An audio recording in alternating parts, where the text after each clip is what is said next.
হরে কৃষ্ণ কৃষ্ণ কৃষ্ণ হরে হরে, হরে রাম রাম রাম হরে হরে। বাস্তুশাস্ত্র মতে প্রতিটি সমস্যারই কোনো না কোনো সহজ সমাধান আছে। তাই আজকে আমরা জানব বাস্তুশাস্ত্রে কি বলছে, যে বিভিন্ন গাছ যা পুঁতলে আমরা ভালো ফল লাভ করতে পারি। অর্থাৎ এমনও কিছু গাছ রয়েছে, সেগুলো যদি আমরা সঠিক দিকে সঠিকভাবে লাগাতে পারি, তাহলে জীবনের বহু সমস্যার সমাধান পাওয়া যাবে।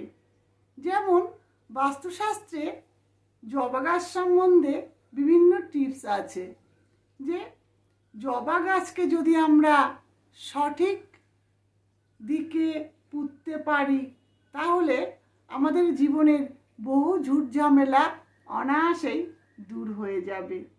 কারণ আমাদের অনেকের গৃহে মায়ের পূজা হয়, সেখানে কি হয়, সেখানে যদি আমরা জবা ফুল দিতে না পারি, আমাদের মনটা ভালো লাগে না। তাই অনেকের বাড়িতেই আমরা জবা ফুল গাছ দেখতে পাই।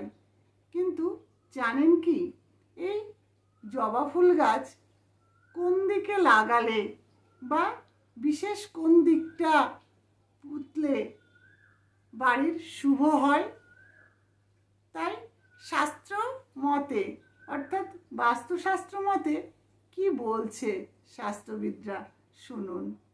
বলছে, জবা গাছকে আমরা যদি পূর্ব দিকে লাগাতে পারি, তাহলে জীবনের ঝুটঝামেলা অনেক কমে যাবে, শুভ ফল লাভ হবে।